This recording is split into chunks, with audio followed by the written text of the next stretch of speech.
you very much for having me. And it's a real honor to be supporting the work that you're doing with the Khaki Heritage Foundation. I'd actually quite like one of those newsletters that you have for kids. It sounds really good fun. Yes. So I'll drop you an email about that later. But I will quickly share my slides with you and get going. So thank you everyone for joining us today, this evening. And it does seem like you've got an action-packed program of women's history over the next few weeks. So I'm glad to be helping to kickstart that with the Maharanis of the Punjab, the Shirs of the Punjab, as we've playfully titled them today. Of course, yes, this is the research that I did for my PhD at Oxford University, and which is now largely published in my latest book, Royals and Rebels. But today I thought I'd take you on a bit of a journey, a virtual journey around early 19th century Punjab, so that we could explore the world, the lives of these Maharanis and the politics and the culture that they were a part of. And I'll be very happy to take all sorts of questions at the end. So as Farooq rightly mentioned at the start, you may well be more familiar with the name of Maharajah Ranjit Singh. He is popularly known, or was popularly known then in the 19th century and today, as the Sher-e-Punjab, the Lion of Punjab. You may also have heard of a couple of other characters who are on the screen here. The Maharani Jind Kaur, who was the last wife and the last queen of Maharaja Ranjit Singh, also the last female ruler of the Punjab before it was taken over by the British East India Company in 1849. And you may also have heard of their son, Maharaja Dalip Singh, who was the final Maharaja. And effectively, Maharani Jind Kaur was ruling as a regent or a caretaker queen on behalf of her son in the 1840s, because he was literally only about 5 years old when he was on the throne. So the Maharani steered the government for him. The two of them ruled up until 1849, as I mentioned, when Punjab was conquered and taken over by the British. But I think the majority of the focus up until now on the history of 19th century Punjab has been on the story of Maharaja Ranjit Singh, who is credited as being the founder and the Lion King of Punjab, of the Sikh Empire, as we today know it. This kingdom was not known as the Sikh Empire in the 19th century. It's a modern term that we've come to use in history writing to refer to the Kingdom of Punjab. Predominantly since the 20th century, writers such as Kushwant Singh, Batwant Singh and others have popularized the term. And in a way it fits, because obviously it was ruled by a Sikh Maharaja and it operated very much as an empire. And it engaged in a form of what I call in the book dynastic colonialism, in the ways in which Ranjit Singh's family kin spread all over the Punjab and used the enlargement of the dynasty as a way of consolidating power over the region. But I'll break down that idea a little bit more in respect to this talk and in respect to the role of the women involved. What I want to focus on today is, how should I put it, breaking down the kind of mythology in some respects around Maharaja Ranjit Singh, because in some of the biographies on his reign, there's a tendency to portray him as a bit of a Superman. And I'm not saying that he wasn't a really fantastic, fascinating ruler and king, but essentially there's this portrayal of him that he was everywhere at once, and that the whole of Punjab was brought together by his might, by his talent and his intellect alone in some respects. And actually what that does is gloss over the very important roles that the women in his family, the young princes, the children of his family, and many of his other very talented ministers and generals, and has also contributed to the making and potentially also the breaking of this kingdom. And as you will have, noticed from the timetable of talks that you've got coming up over the next few weeks, women had really interesting, really critical roles to play in the kingdoms and the empires of South Asia, from the Mughal period up until Tipu Sultan and up until Maharaja Ranjit Singh's time. And they continue to play an important role in politics and culture to this day.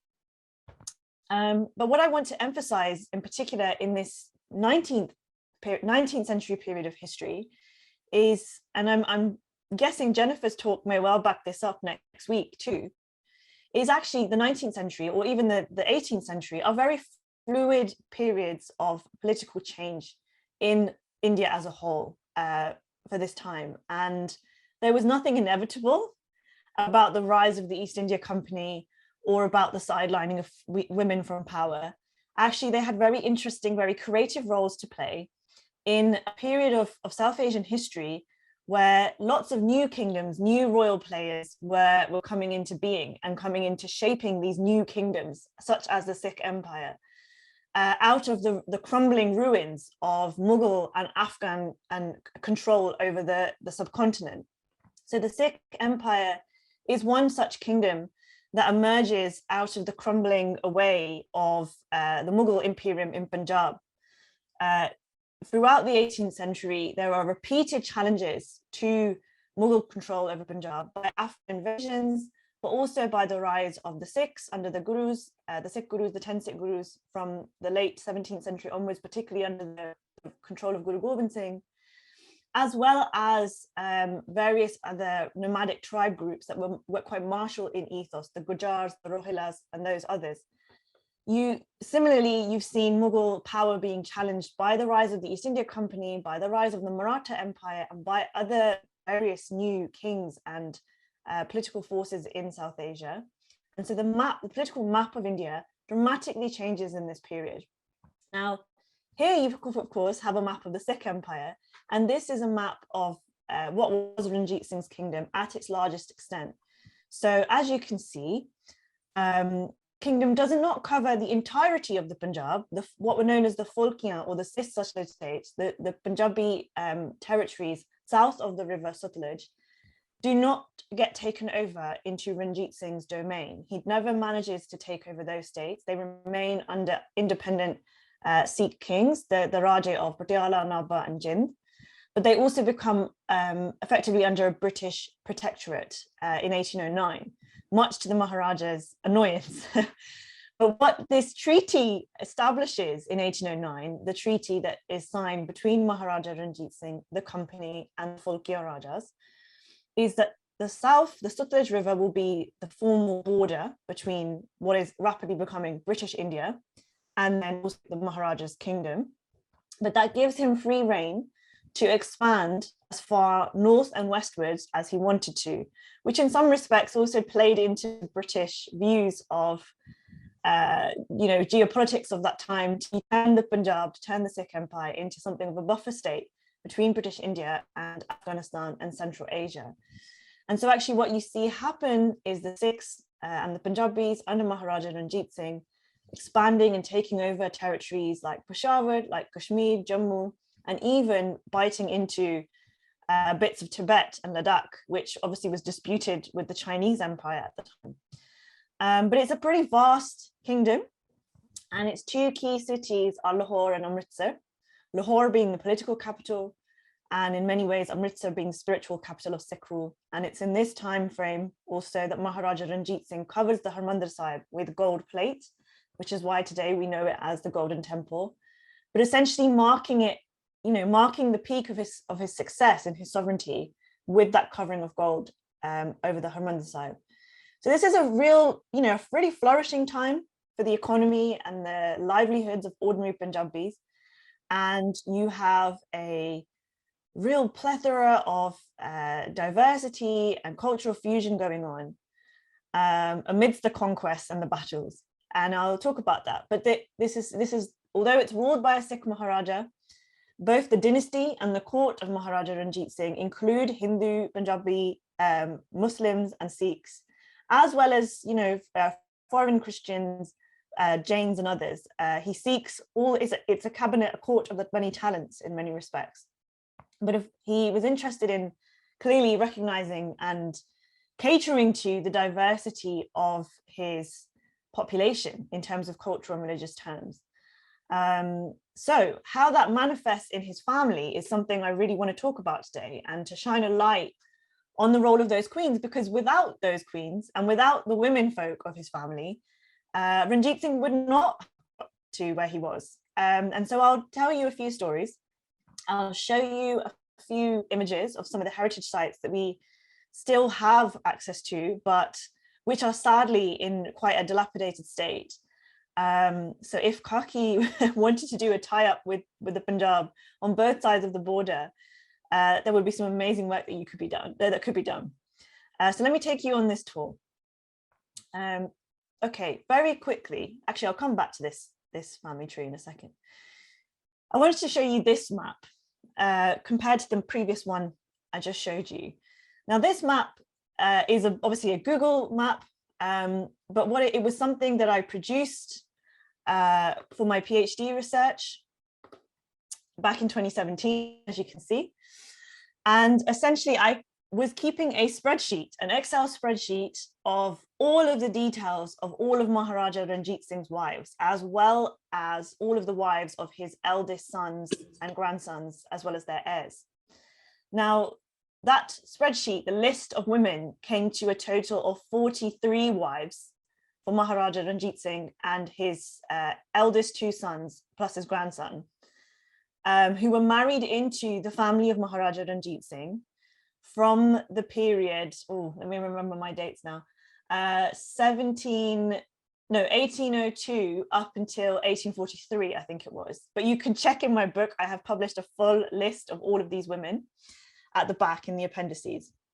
So I produced this list of 43 women from various historical sources on the Punjab for this period, British colonial records, Persian records, Punjabi records, all sorts of other things, gleaning names from wherever I could. And I also managed to find details of where these women came from, what potentially their religious background might have been, and also their birth dates, death dates, wherever possible, and the extent of property and pensions that they owned.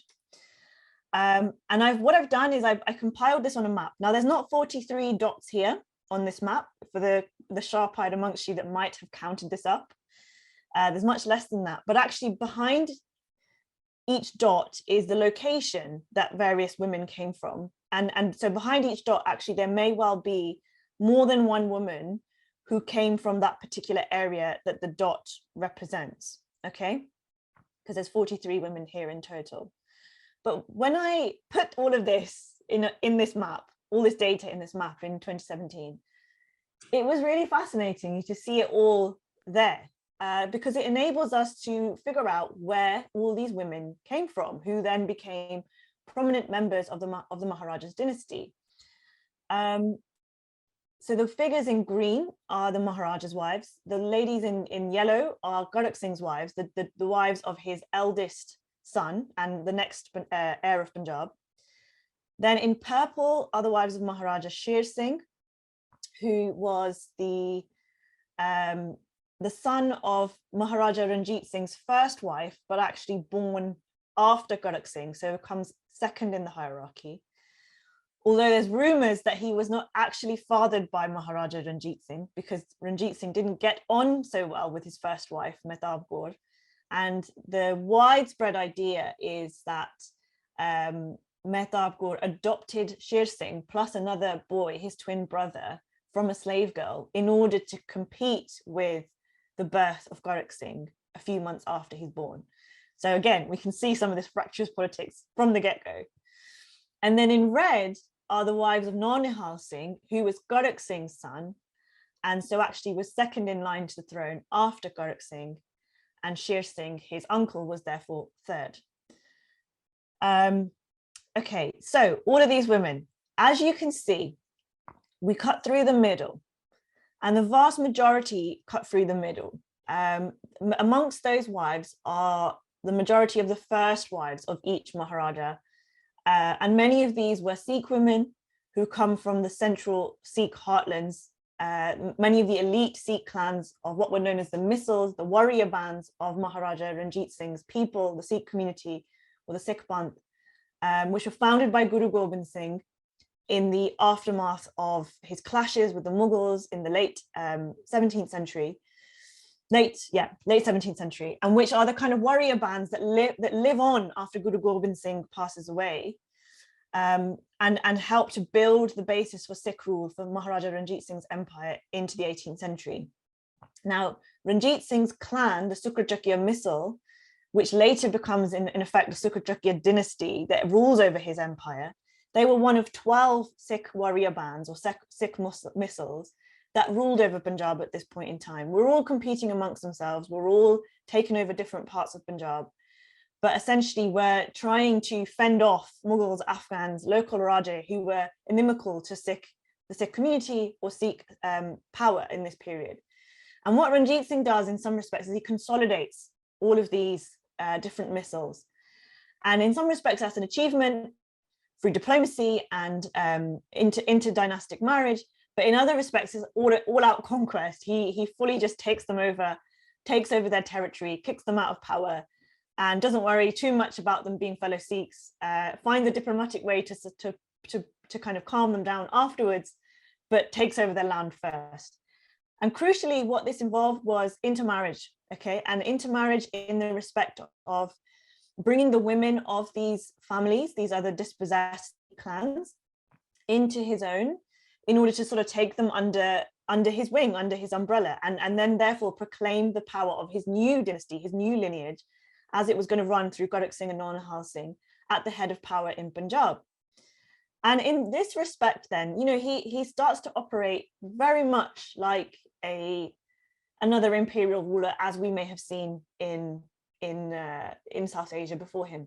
The closest example being Akbar, who famously took on many different wives of many different religious backgrounds or regional backgrounds, consolidating them into his dynasty in order to kind of spread that dynasty like a large umbrella over the territories that he'd taken over. And as you can see, you know, I haven't put a timeline onto this, but the map starts to spread out, and you have women on the, you know, what would today be deep Pakistani Punjab, as well as into Himachal Pradesh and southern Punjab. And the women on the fringes were often from Hindu Rajput or Muslim backgrounds, Kashmiri or Afghan even. So in anything, you know, Maharaja Ranjit Singh, not particularly fussy, he takes women from all different backgrounds into the family. And I'll come back into why that is the case as we go along. So this is just a quick sort of, you know, geopolitical overview.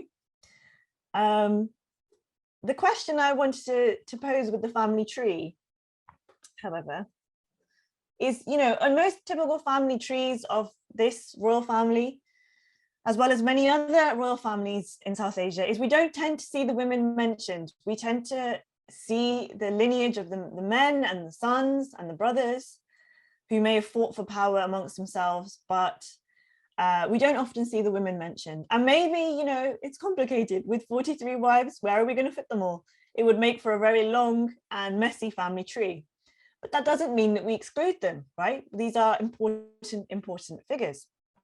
So what do we do with them? Well, I'm going to try and trace out some of their stories. So this is a simplified family tree, starting with Jarat Singh, who was an 18th century Sikh Sardar, who, as I mentioned, was one of the leading warlords of the Sikh Misl period. He was Maharaja Ranjit Singh's grandfather. And what obviously wasn't mentioned in that family tree that I just showed you was that he actually had two children, Maha Singh, who was Ranjit Singh's father and another very successful Sikh warrior, and Rajgaur, who was Maharaja Ranjit Singh's bua or aunt. And I apologize, you're going to hear Punjabi pronunciations from me today. My Hindi is not so great, but I hope that's okay. Now, Rajgaur, there's multiple Rajgaurs in Ranjit Singh's family, but I just wanted to mention her very quickly. She is the Maharaja's aunt. She gets married herself to another very powerful Sikh warlord, Sahib Singh Bhangi, and his territory is later on conquered by the Maharaja, and under his fiefdom, he actually had control over the Harmandir Sahib at Amritsar. And when Ranjit Singh takes over the Bhangi Misl's territories, he brings his aunt back home with him to Gujranwala and then eventually to his capital at Lahore, because he defeats Sahib Singh Bhangi in battle and essentially takes all of the wives from his darbar into his own protection as a form of kind of gender control, but also of, you know, showing himself as the conquering male hero and the protector of all of these women. Now, we don't know what happens to Rajgaur after that, but we can only hope or conclude that perhaps she lived a life of honor within the court of her her nephew. But she is also interesting for another reason. She is the only documented daughter of this immediate family. We don't know, and I wanted to take this question, address this question early on, because it's often one that I get in the Q&A.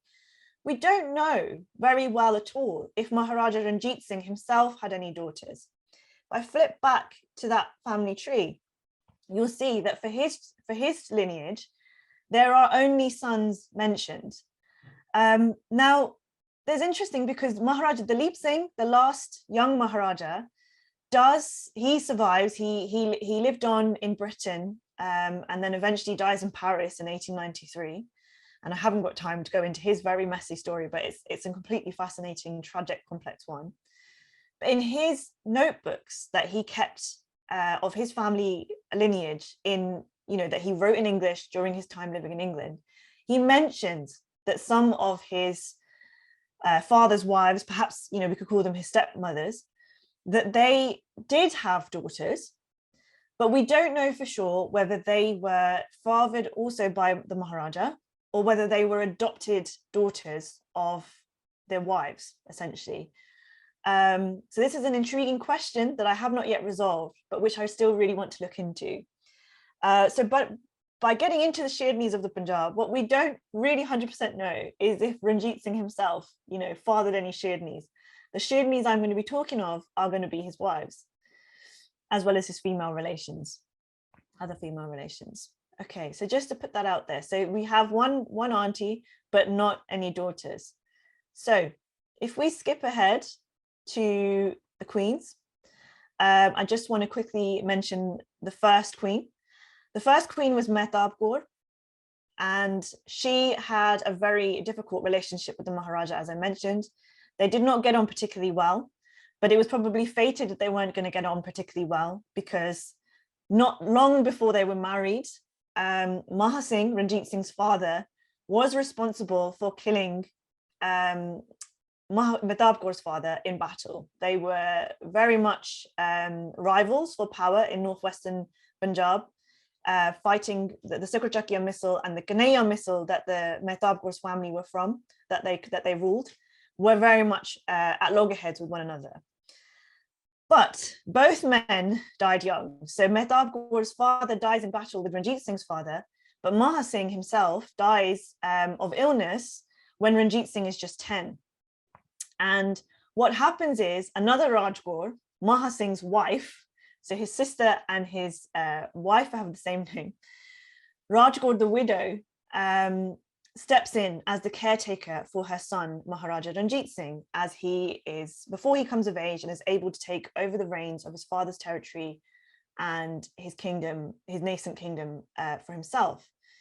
And Raj Kaur, the widow, takes over, when she takes over control of the missile, the first move that she makes is to form a marriage alliance with Sada Kaur, who was by then the warrior chieftain of the Kanhaiya missile, so the missile that had just lost its chieftain father. Now, Sada Kaur is potentially someone you may have heard of. She was depicted in a Star Plus serial that came out about the life of Maharaja Ranjit Singh a few years ago, I'm pretty sure it was called Sher-e-Punjab as well. And she was made out to be a bit of a villain. I don't know how many of you watch these kind of serials, but she was definitely made out to be a bit of an evil madam in the program. But actually in our history of this time, she's a fascinating character. So she rules the Kanhaiya missile, which is another warrior band that's very predominant in northwestern Punjab, next to Sukrachakia territory, which was based around Gujranwala.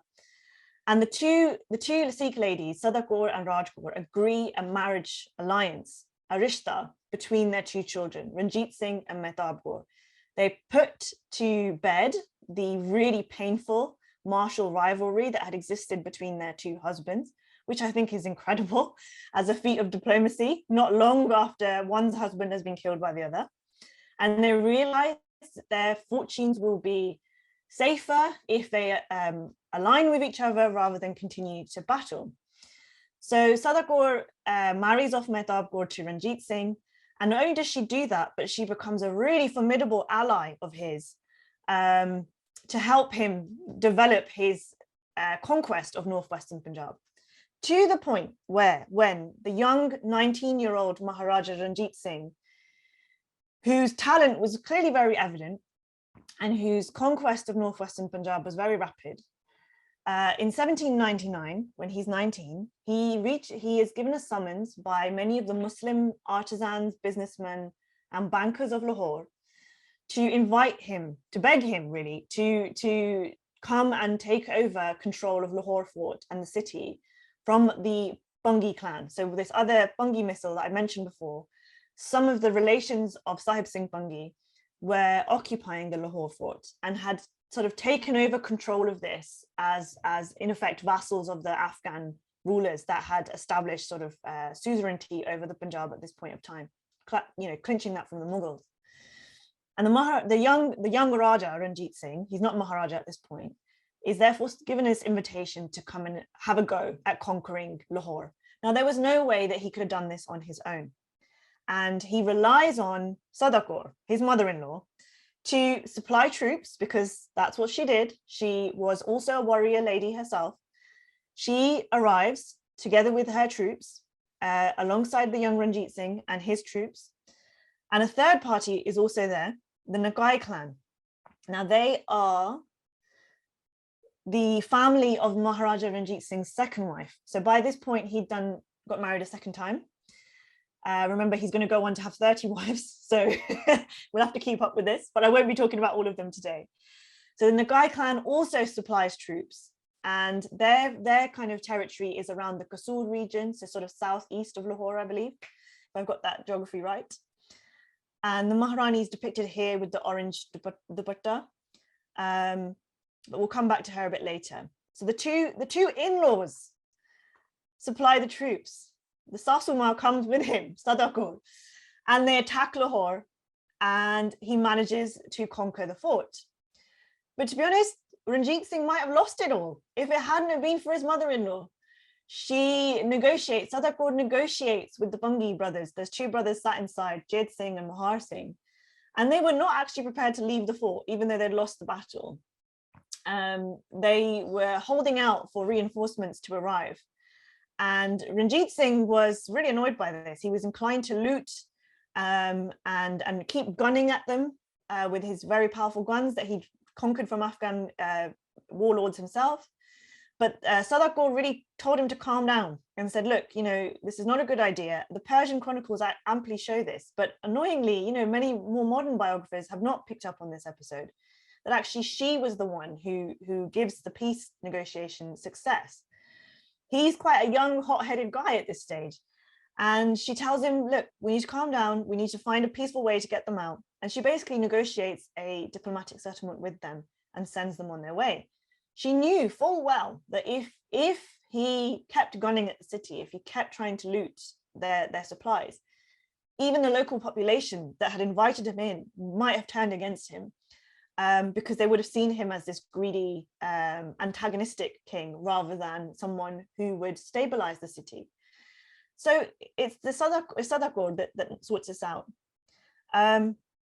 She saves Ranjit Singh again quite soon after that. He's in his teens and in his early 20s, the young Ranjit Singh goes on a really big conquering push throughout northwestern and western Punjab, and consolidates his rule around, not only in Lahore, but around it. But one of the other stories that emerges from the Farsi chronicles of this time is that he starts to run out of cash in the process to pay his troops. And there was one interesting story that I came across where he is faced by a bit of an ambush of his troops who were angry. They wanted their pay in order to send it back home, in order to pay for food and supplies. And he doesn't have the money to give them. So Sada Kaur, again, he turns to her for help, and she promises, she takes off her gold bangles, her banga, and she gives them out to the soldiers and promises them that they will receive the rest of the money in due course, but that she should take these bangles as a down payment on the salaries. So without her help, Ranjit Singh would have really been stuffed in his early years of conquest. But is he grateful about this? Well, not really. Lots of people have difficult relationships with their mothers-in-law, but Ranjit Singh really has a difficult relationship with Sada Kaur, because he recognizes that not only is she very helpful, but she also wants a piece of the pie. She wants to take over, parts of Punjab for herself, and ultimately not just to support the rulership and the conquest of her son-in-law, but to set up a Kanhaiya kingdom alongside his Sukrachakia one. And Ranjit Singh has his ambitions set much higher than this and wants to ensure that the lineage that he has now set up by having a son with mine again, who's depicted on the screen, Gorak Singh, that the kingdom that he's setting up should be passed on to him and continue down his line, and that he should really be able to take over the whole of Punjab as much as possible, not have to share it with Sada Kaur. So Sada Kaur, bless her, gets knocked off as soon as possible. Knocked off the pedestal, that is, not killed off. They battle it out, and what he does is he takes under his wing the two sons, the grandsons, Sher and Tara Singh, and kind of separates them from his grandmother and his mother, their mother, Mehtab Kaur. And he sets them up as princes and deploys them as young warrior princes, just like Gorak Singh is starting to be trained to do. But he makes Sada Kaur pay for them, and he starts stripping her of power and any kind of control, and eventually puts her under house arrest by the 1820s. So it becomes a really sticky relationship. Mine again, here depicted, is actually originally also known as Raj Kaur, but lovingly known in Punjab as Mine again. She is the Maharaja's second wife, and she takes an increasingly prominent role when Sada Kaur and Mehtab Kaur are sidelined. Now, she is the mother of the heir apparent, as I mentioned. And fascinatingly, she lived in Sheikhupura Fort, which is some 30 miles, not even, I think, from Lahore. And this, sadly, is the crumbling remains of this fort. And this originally was the kind of the hunting resort of Jahangir as a prince, as a Mughal prince, originally built by him next to the Hira Minar. But today, obviously, is sadly in a very dilapidated state. The Maharani restores this fort, and this is her estate. This is where she lived. Some historians have said that she was living here because she didn't get on with the Maharaja, but actually it's the opposite. She operated a very powerful estate from this region in the countryside, and she supplied troops and money and revenue from here, but also supervised the governance and the education of their heir, Gorak Singh. Now, if we have a quick look inside, it's absolutely beautiful. And some of the paintings on the walls were still intact. These photos were taken at least 10, 15 years ago by a Pakistani heritage photographer, Awan Ali, who very kindly shared these photos with me. They are available in full on a website called orientalarchitecture.com, and I can give the link for that a bit later on. But this was the Maharani's seat of power, and this was where also Ranjit Singh would come to visit her when he went for hunting trips in the countryside around Sheikhupura, and where he also used to do tours of governance and law and order, and just, keeping people happy in the agricultural and the rural communities outside of Lahore. But the architecture inside, the painting inside really celebrates the prosperity and the fertility of the Maharani, the kind of new reign of prosperity they're trying to bring to the Punjab, which of course is all a little bit propagandistic in some respects, but also was, really shows how she herself was a patron of art and architecture in the region, as well as trying to take on board this older Punjabi Mughal history and turn it into something new for the future of their kingdom. It wasn't just her that was doing this, as I wanted to mention. Now, as I said at the beginning, Ranjit Singh marries 30 women, some of whom were Hindu Rajput queens, who he takes over their kingdoms, particularly in the Pahari regions, the Kangra, and some of those other Punjabi hill states that he conquers, and then marries some of the young princesses, as well as marrying them to his sons and his courtiers. He also marries Muslim women. Maharani Gul Begum is a really interesting example. He marries two of his favorite wives were Muslim queens, both of whom were courtesans or dancing girls. The first is my Mora, and then the later one is Maharani Gul Begum. And I wanted to just quickly show you Maharani Gul Begum's tomb, which was originally the home of her garden in the city of Lahore. And the Maharani Gul Begum carried a very large pension. She actually was one of the longest living wives who survived the Maharaja. And I think she died in, I think it was 1860 from the pension lists. But this is the tomb that she's eventually buried in. Originally, it was, like I mentioned, a very beautiful garden in Lahore, where the Maharani was known to take walks. Both she and Maimuna patronized Islamic scholars, mosques and madrasas in the city, which were very important actually, because of course, if you think about the Punjab, you know, you'll be having your Silk Roads talk soon, but if you think about the Punjab as a sort of entryway between the Middle East and broader South Asia, many scholars, artists, even science, you know, early scientists at that point were passing through the city, and the two Muslim queens provided patronage and support for them. So her body is now stored in this tomb, which was kept up by an adopted son of hers, Sardar Khan, afterwards. But sadly, it is in a pretty bad state. So this is the inscription of the tomb, and you can see some of the artwork. But the motifs of fruit and flowers was really shared, particularly mangoes. The art historian Nadra Khan of Lums has done a really detailed study of some of these monuments and buildings, and I'd highly recommend looking at her work. But she talks about how the symbols of mangoes, and the flowers was really, again, about celebrating the kind of female energy that they brought to the cultural life of the kingdom. Now, sadly, that I was going to have a picture of the garden, but it's in a really bad state. It's basically a muddy pit now, but the building is still intact, so it's well worth a visit. Now, obviously, I've talked about the Maharanis having this exciting role, not uncomplicated role, and still quite competitive within the Punjab at this time. But, you know, what you've seen with mine again and others is that it was accepted that women should have a political role in the Punjab. This becomes more complicated within the years after Maharajah Ranjit Singh's death in 1839. It becomes more challenged.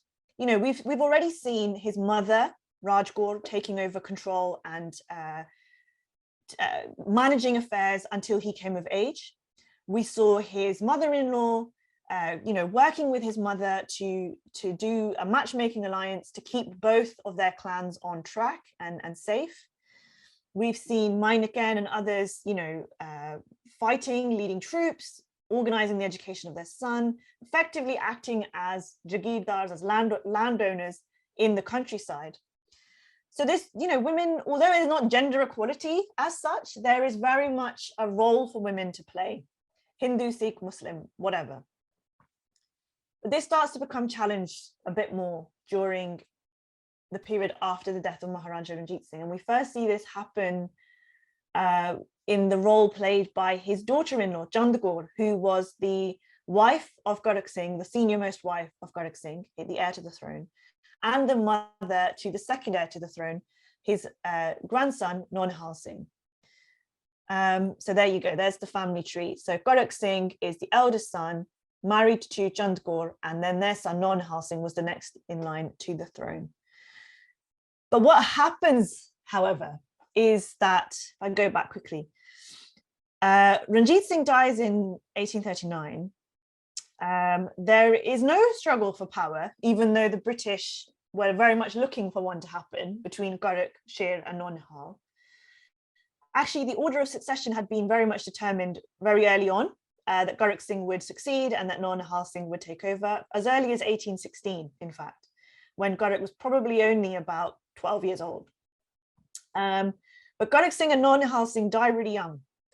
Gorakh Singh dies within about 17 months of Ranjit Singh's death, and then Nonhal Singh dies on the day of his father's funeral.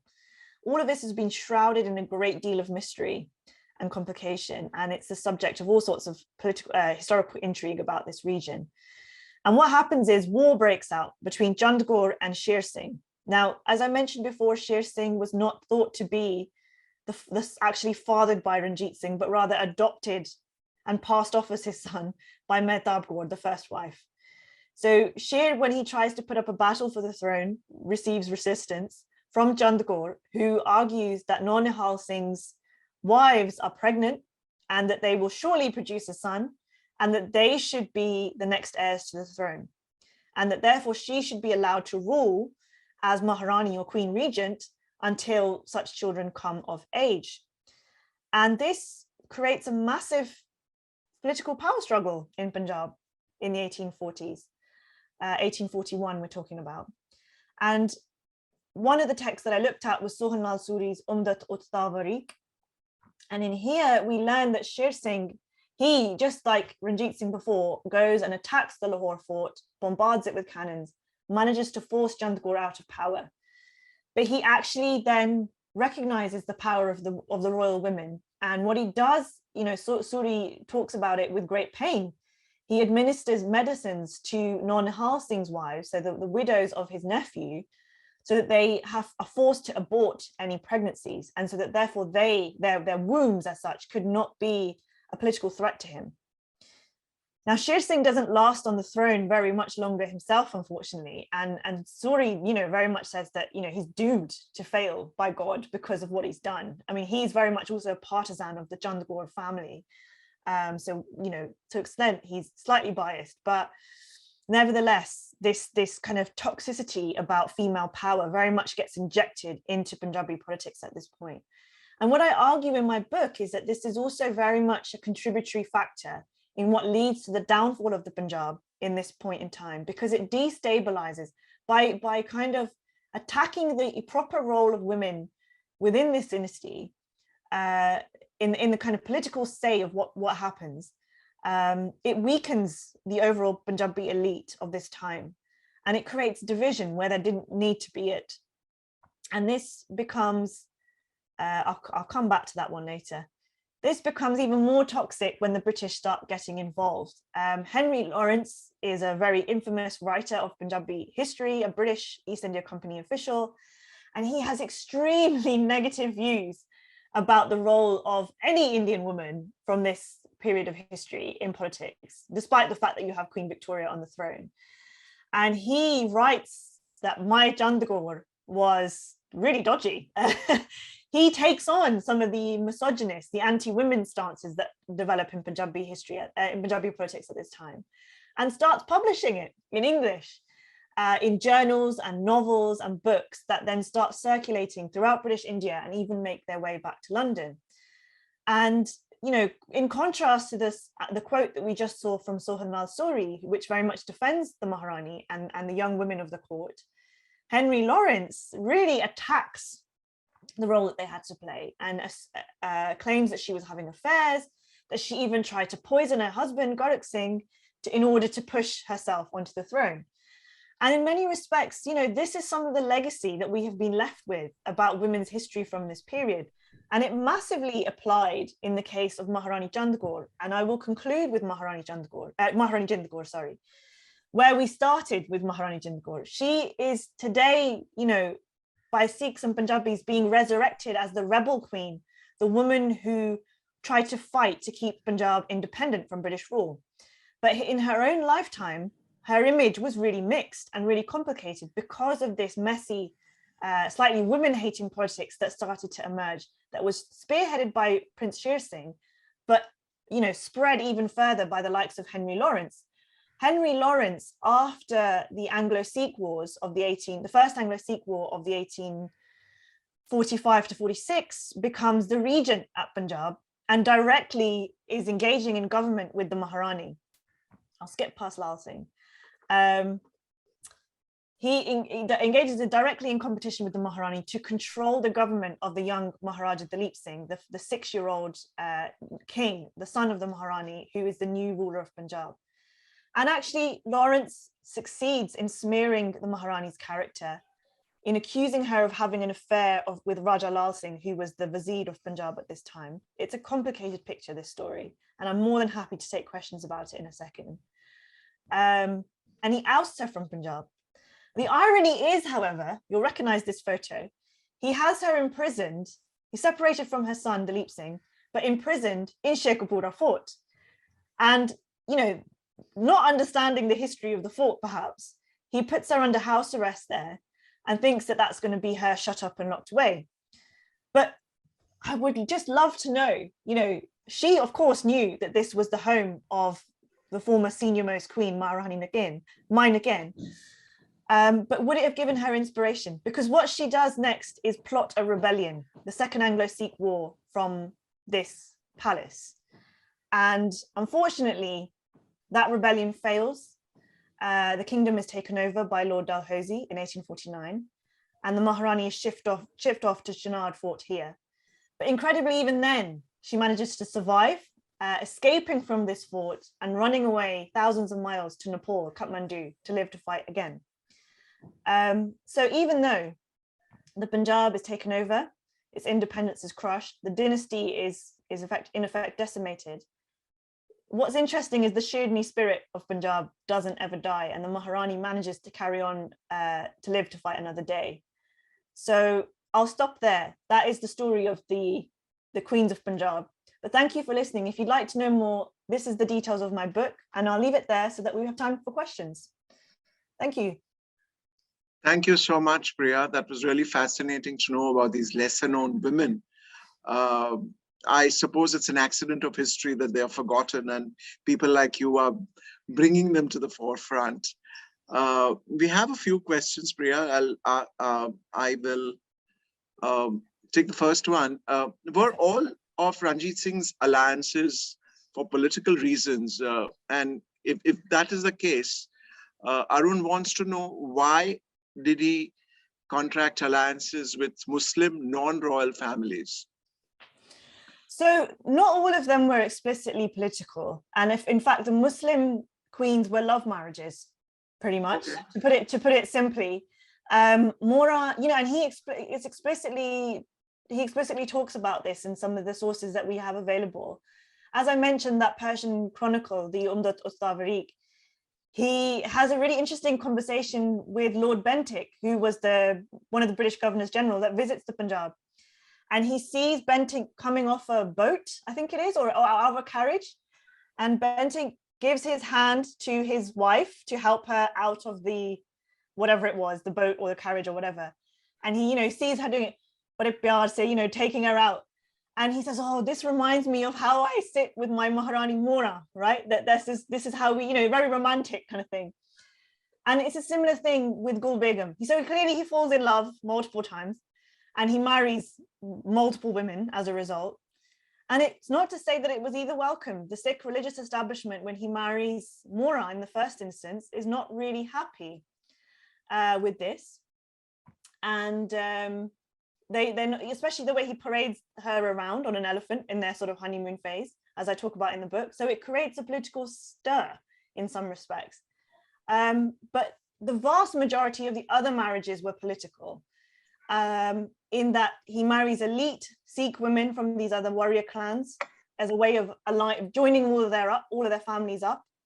He's also offered wives as such by families that were lower down in the social pecking order, particularly as you saw on the fringes of the map. Jind Kaur herself, as well as various Kashmiri or Afghan young women, their families started to offer daughters to the Maharaja when he would go on his tours of the kingdom, of the borders or of new territories to, you know, to manage law and order, to settle these areas. And that's interesting because essentially they're approaching him to say, please take our daughter into your family to give us protection, but in the hopes of achieving some sort of social mobility. And it's interesting then that he agrees to this as a way of bringing these people on board. So it's quite a fluid thing, really. So when you talk about wives, are they strictly wives in the legal sense, or were they associates? Yeah, was there an actual formal marriage with all the 43? So there's various different types of marriage that take place. You're absolutely right. There's I mean, if you think about it, you're not supposed to, particularly for a Sikh man, not supposed to marry more than one woman, right? Only one. He dramatically departs from the kind of marriage practices of his own family. We know that potentially his grandfather, Jarat Singh, might have had 2 wives, but that's about it, yeah? He obviously goes on another level and acts in this very imperial fashion. We unfortunately don't have lots and lots of information. I mean, I think some of the women that are being offered up by kind of lower class people on the fringes may well have been essentially treated as concubines. I think it's fair to say. But even amongst the Sikh wives, for example, there's different types of marriage that takes place. We believe that maybe with the first couple of wives, there was an anandakaraj, but in other respects, it was known as a chadar dalni marriage, where essentially he sends a kapra or a sword or an arrow, and they have a marriage with that ceremony, with that item, representing a symbolic marriage with him, essentially. But in other cases, you know, like the aunt that he takes back, in a respect, the chadar dalni thing also relates to them, him taking them under his protection, all of these women, if you see what I mean. So it's quite a fluid way of doing things. You've mentioned a few of the Shernis. Arun Gupta is in our audience and he says, what makes them Shernis? They're interesting stories about women, but none of them seem particularly courageous or Machiavellian. Well, I think we agreed on the title Sherni as a bit of a playful thing for the marketing. But yeah, I've not used it as a strictly academic term. It's essentially, I mean, I think we can see Sada Kaur as pretty Machiavellian, yes. but she just didn't succeed, did she? She didn't get the opportunity to succeed. And I mean, I somewhat raised that point myself in the talk where I said, you know, we can't necessarily see this as gender equality or as that these women got to exercise political power on the same footing as the Maharaja. They weren't allowed to, because anyone that tried to compete with him, you know, was in some respects put to one side. All of them had to effectively be supporting the power of this growing dynasty. But you know, at the same time, we have to understand the role that they played, because it was still significant in and of itself. You know, the roles that they play in the military campaigns of this time, in the art and architecture, in the diplomacy, it was crucial. The kingdom would not have operated without them. So I don't want to over glamorize, I don't want to over romanticize, or even say that, wow, they were these amazing thinkers or anything like that. It's just to recognize how the nuts and bolts of this kingdom actually worked. And it wasn't just this one great man who supposedly did it all, because that's not humanly possible, right? And so you did mention his very first conquest was with the help of his mother-in-law. Absolutely, yes. There is a very long question from Deepinder. Deepinder, if I could request you to unmute and ask the question yourself, that would make things clear for Priya. Yeah, yes. Can you hear me, ma'am? Yes. Yeah, we have heard about Jawahar Singh was punished to death by the Khalsa for his role in killing Peshawar, if I'm not wrong. That was other son of Ranjit Singh. For his role, he was sentenced to death. And Rani Jinda could never accept that part of it. And it is said that Ranjit Singh at one point of time had told Jinda that the strongest point that we have versus the British is on the west part of Satluj at Kasur. So this is where we'll be the strongest. This is where they will enter from. And this is where we'll be strongest. And knowing fully well this thing, she makes the Khalsa Fauj in the first war, cross them over to Satluj, and makes them fight without this thing, knowing fully well that they are going to be handicapped. And thus she ensured the defeat of Khalsa in the first war. Is it true, madam? So no, as I found in my research, and I delve into this in detail in the final chapter of the book, this version of events comes from 2 sources, really. One is the poem Jangnama by Shah Muhammad, and the other is really the British East India Company sources. And the two sides spin a narrative that the Maharani is, which is very popular in Punjabi, kind of popular understanding of this history, but it sits in kind of a contest because we tend to say that the Maharani supposedly was the cause of the first Anglo-Sikh war, but that she was the rebel queen in the second one, and that she tried to fight to stop the British from taking over. So, there's a weird confusion about the two roles that she plays. But actually, the Jangnama narrative, that she was so angry about the Khalsa Forge, punishing her brother by killing him for the death of Peshawar Singh, is not as clear cut as that. The sources that I was able to look at, and believe me, I looked at lots, and you can find all of the sources in the back of the book, so you can go and read them yourselves if you would like to. They suggest a slightly more complicated picture. Jawahar Singh, her brother, was not a very responsible man, unfortunately. He does order the killing of Peshawar Singh, who was a rival, another son of Maharajah Ranjit Singh, and being set up as a rival to Dalip Singh, who was obviously only a child. There was obviously this competition then between the brothers. He orders for him to be killed. And he was definitely more relevant in those times, Peshawar. Yeah, he was older, so he was more capable in some respects. But Dalip Singh had been put on the throne by other people at that time. And so Peshawar Singh is killed off in cold blood. Jawahar Singh is punished by this. But the Maharani, interestingly, various other sources show that, yes, of course, she grieved her brother and was very upset and very traumatized by it. But she had already recognized that he'd gone too far. And she didn't want war with the British. But she was not in control of the situation.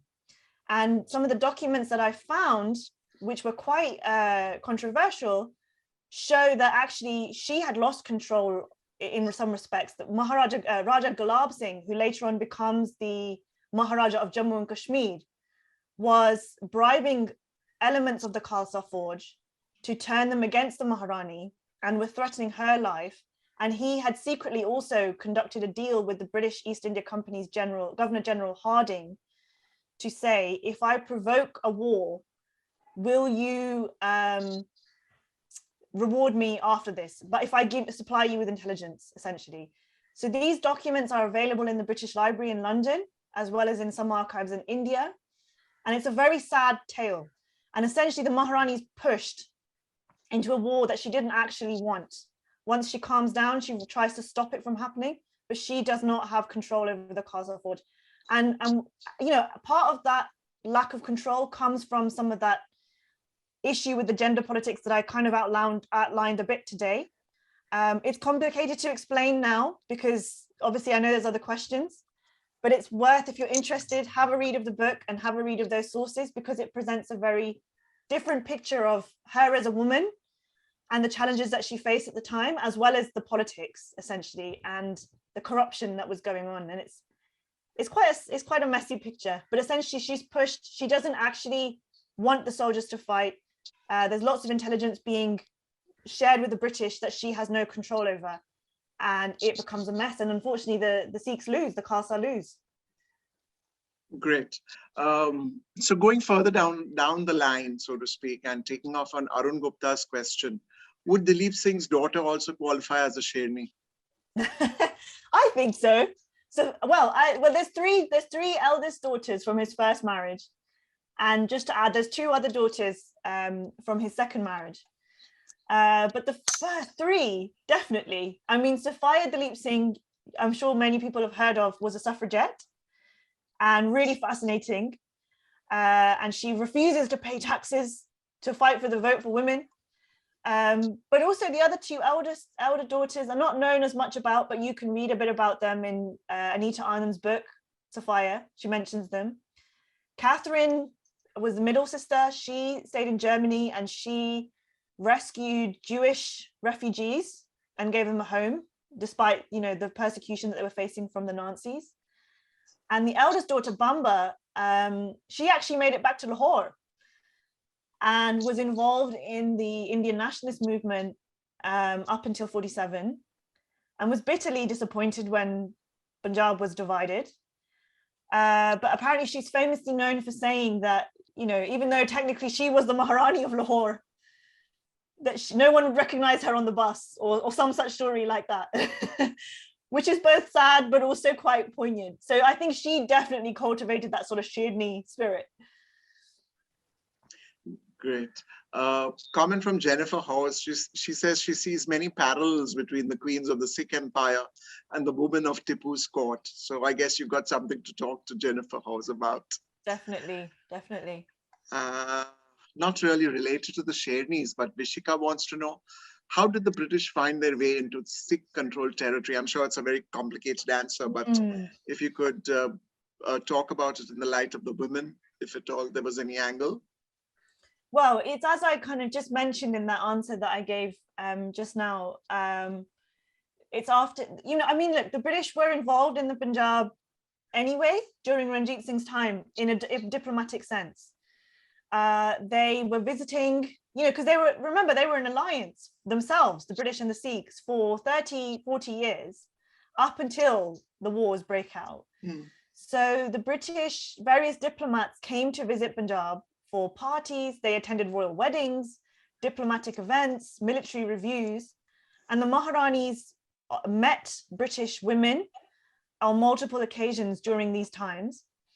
So there's records in some of the diaries, some of the published accounts written by English women, Isabella Fane, Emily Eden, and others. And again, I've quoted these in the book.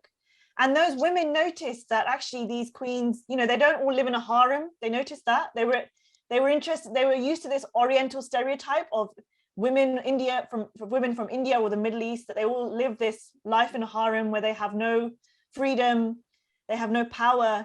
And actually they realized that these Maharanis are free, they have their own properties, they have their own money, and they come to Lahore as and when they want to. So it's interesting that it's British women that clocked that first. But how the British get involved in running the Punjab is as a result of the First Anglo-Sikh War, and when Henry Lawrence takes over as a resident. Okay, I think that brings us to our last question.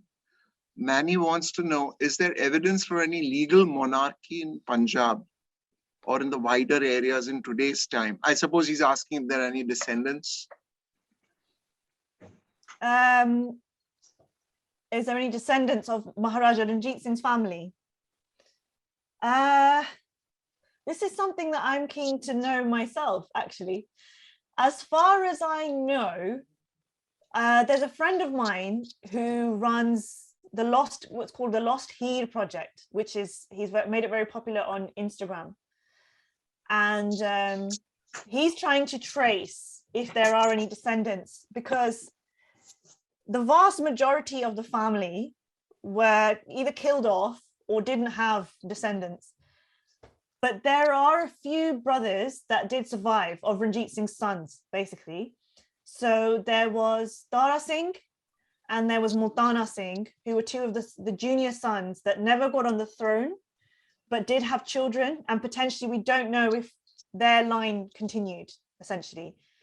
None of Dalip Singh's children had children that we know of legitimately, although there's questions about Victor Dalip Singh, that's whether he potentially had an affair with the Earl of Carnarvon's wife, the family that owns Highclere Castle, that is the set where Downton Abbey was filmed. So Farouk, you might find that of interest, but this is all conjecture, we don't know for sure. But otherwise I don't know, we're trying to figure it out. So what's happened is that my friend who runs that Lost-Her project has taken my list of all of the queens and all of the children that's in the back of the book, and he's now chasing up some of the names in the National Archives in India. Wow. So fingers crossed, we might find something, but it's work in progress. Thank you. Lots of compliments. People are keen to read your book, as they're saying in the chat box. Fascinating talk, great, etc., etc. Thank you very much. Thank you so much for your time, Priya, and thank you everybody in the audience for attending. Have a lovely evening. Thank you. Thank you. Take care, everyone. Thank you for having me. Bye-bye. Pleasure.